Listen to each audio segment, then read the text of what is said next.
Hello Guardians, it is Ebontis here, and in this video, what I want to cover for all of you is a piece of information that came with the recent TWAB. Now, I read that whole thing out, it was like 6,000 words, my video is 50 minutes, I saw anywhere from 35 to about 50 for TWAB reading videos, and if you've read through it, it's a lengthy one. But there's an important piece in there. I'm guessing a lot of people either haven't read through a massive TWAB or watched a 50-minute video over it, and that's with relation to exotics. And there are 5 exotic weapons that use primary ammo that just got a 50% damage bonus against minor enemies. Now, minor enemies can be anything from a red bar thrall to a red bar knight, a red bar captain. Doesn't matter. As long as the health bar is red, and you guys have seen plenty of enemies that way, not the orange health bars, not majors, not champions or bosses, but minors. And you're like, why is that important? Well, what are the thing you're typically overrun with in higher level content? You're going to have easy enemies to kill in low level content. That stuff blows up and you can kill it pretty easily all the time. Higher level content, legend, master lost sectors, grandmaster nightfalls, raids, master raids. Oh, and that whole thing called a day 1 raid when things are at contest. When things are difficult to kill and typically above your level, these smaller adds can be just as annoying, and being efficient with those can really make a difference. And basically what they did is make exotic weapons a lot more usable against minor enemies. And the big thing is pulse rifles. Anything that uses primary ammo and is an exotic weapon just got a 40% damage bonus against minor enemies. But pulse rifles got a 10% bonus on top of that. So if you want to do the math, technically it's 1.1 times 1.4, so it's like 54%, so it's a little more. But the idea here is you've got at least 50% on pulses, it's just easier to do on a thumbnail. And any other exotic that says primary ammo is 40%. But pulses specifically, I want to point out, there are some very, very important ones, and then I'm going to give some honorable mentions to some other weapons, because they also have some cool traits about them. One of the first ones is Bad Juju. Now, this one is unique for PvE especially because, while it may not have the best range, especially in PvP, not the greatest weapon, but in PvE, kills refill the magazine, increase damage, and grant you super energy, which in PvE activities is always important. Now, this thing just got a whole lot easier at melting those little adds, getting better damage so you can do it even quicker. So you're getting increased damage on top of 50%, and if you get a kill, now you're refilling the mag. Your magazine's going to be up most of the time you're killing low-level adds. Kill a couple enemies, like smaller ones.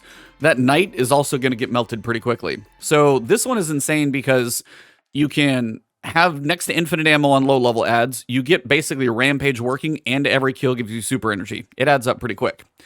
So I'm going to go through the pulses. Outbreak Perfected. This thing just got insanely powerful. 50%, because this thing used to be really good. Now, you can't put like a boss spec mod on it, but this weapon does more damage to enemies based on the number of Siva nanites. This weapon creates Siva nanite swarms on rapid hits and precision kills. If you're sitting there working on rapidly smacking a boss in the face with this weapon, then you all of a sudden start to do more damage with this, but you need to go turn and kill a small guy. Guess what? You're going to melt him with this thing and still be able to pump that damage in. The catalyst on top of this increases nanite damage. Enemies that die with nanites attach them to generate additional nanites to other enemies. So you're basically going to be melting a ton of stuff, and the catalyst for Outbreak Perfected is going to be available in Witch Queen from Strikes, Gambit, and Crucible, so you have a chance. So these two alone are really good. Vigilant Swing, while it is fun in PvP, I don't imagine this will be a high, PvE weapon. It is just a 5-round burst. It heals an ally on death, which is not the worst thing in the world, but generally this is not going to be a PvE weapon to most extremes. No Time to Explain, on the other hand, can return shots to the magazine and open a time portal so you start shooting even more. This is going to do 50%, and that time portal will as well. Now, why do I say the time portal will? Well, they specifically stated anything that has an explosion effect, per se, picture Sunshot, that's the best explosion I can give you, it's going to get that damage bonus on exotics. Graviton Lance, the second shot in the burst does high damage, but the fun part, kills with this weapon cause enemy targets to detonate and spawn void projectiles that track. Those void cosmology projectiles just got a 50% damage bonus against red bars. You thought clearing enemies was fun before, just wait until they start exploding in a whole bunch of purple fire. It's going to be very entertaining. Those are the 5 pulse rifles. Now, there are other weapons that got the 40% damage bonus that are not primary, or there's ones you wouldn't think about. Fighting Lion is a primary ammo weapon. This just got a lot more powerful against low-level ads. Do I think this is going to be the be-all, end-all in the Grandmaster Nightfall? Probably not, but if you have something that needs a Void Shield break, this just got a whole lot more potent, I can tell you that. But the other thing that they did include, even though it has special ammo, is trace rifles. The exotic trace rifles got a 40% damage bonus over on minor enemies. So now you're like, well, why do I need an exotic trace rifle? This is why. Cold Heart, which you basically, if you keep it on a single target, it increases its damage exponentially the longer it remains. So it's a nice thing to now melt low-level ads, and also just sink a laser beam into a big guy and start melting him down as well. Prometheus Lens generates a beam that generates a heat field, and as that kills with this weapon, return a fraction of ammo reserves to the magazine and extend the duration, and that thing grows to a bigger and bigger beam. Then you've got Wave Splitter. Power levels fluctuate over time, cool, but laser damage has 3 power levels that oscillate while the trigger is held down. Collecting an orb grants a short period of maximum power that starts with an automatic reload. Sound exciting? All of those are now going to be doing 40% extra damage to minor enemies. So using something like an exotic weapon that has potential for clearing a lot of ads, or doing a decent chunk of damage to a boss, now has the benefit of doing both benefits. So these are 40%, just like everything else. But now picture any other exotic that uses primary. You know how fun Trinity Ghoul is with the exotic catalyst? It just got a lot better at clearing ads and clearing ads at high level content. Polaris Lance, I mentioned this in a previous video. We already know scouts and bows are going to be very good against barrier champions. How about an exotic with precision hits return ammo to the magazine so you don't run out of ammo, landing 4 precision hits load a delayed solar explosion into the magazine, and that explosion just got a 40% damage bonus because it's exotic and it uses primary ammo. If you get the catalyst, it's just even better. Risk Runner. I've mentioned this in multiple videos. This is very powerful in anything Fallen related or Arc related. Now this thing is going to be God tier for melting enemies, and that Chain Lightning, yeah, that Chain Lightning got more powerful too. You have multiple shields in an encounter, Arc, Solar, and Void, take Hard Light in there. Now those red bar enemies are going to get melted that much quicker. It's going to make every exotic primary weapon a lot more functional, and when you're shooting an exotic primary weapon at red bar enemies that you want to kill quickly, but in these high-level activities, they just don't want to die, now they're actually going to die. Lay Monarch Poison, Ticuu's Divination. Now, to clarify, Vex Mythoclast is not getting this buff because it just got a buff. With linear fusions and everything else about it, Vex Mythoclast is not getting this buff. But Devil's Ruin. Tommy's Matchbook. This one's always terrifying because I feel I'm just going to kill myself. Any primary that I didn't mention, I feel like Symmetry, by the way. When you swap over to the firing mode and you get that Arc Seeker, those things can delete Guardians in basically one shot. Imagine what that thing's going to do with about 40% damage to a barrier champion because it's a scout rifle.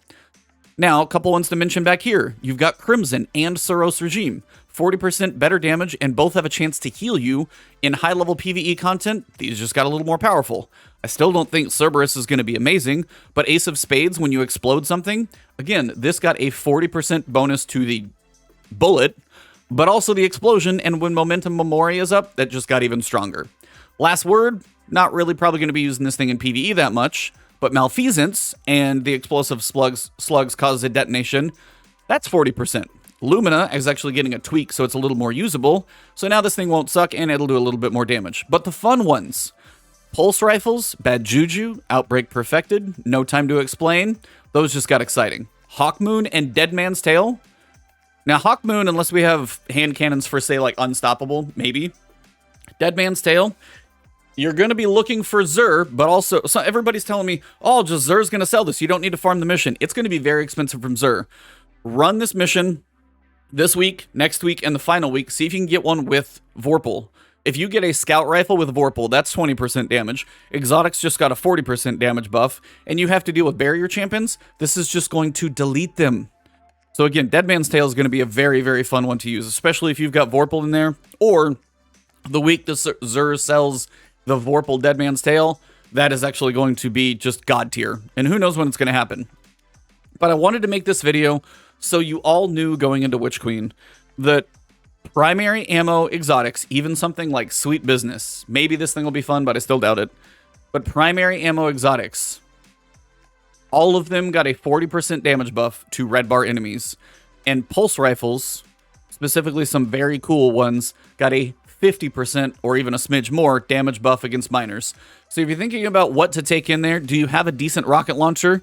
Maybe you don't need to take this one. What's the weapon that you tend to use all the time? Your primary. Those primaries just got a lot more fun. Cold Heart and Prometheus Lens especially. Cold Heart is actually going to be very multi-purpose, I think, for clearing ads, but then also dumping a huge chunk of that growing damage when you leave that laser beam on heavier enemies as well. So if you enjoyed this video, if you found it beneficial, drop a like below, leave a comment if you've got something I didn't mention, maybe a cool exotic that you're looking forward to using. If there's an exotic that you don't have, now is the time to go get it.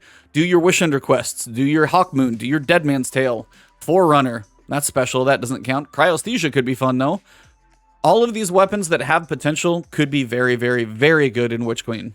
So if you want to find me on Twitter, it's Ebontis, on twitch.tv/Ebontis. I've been streaming a lot, both variety, playing Sifu in between recording this video. And then if you are here on YouTube, hit that subscribe button, hit that alert bell. And if you want to support me directly, you can join the channel as a member or find my Patreon in the description. Y'all are amazing. I'll see you soon.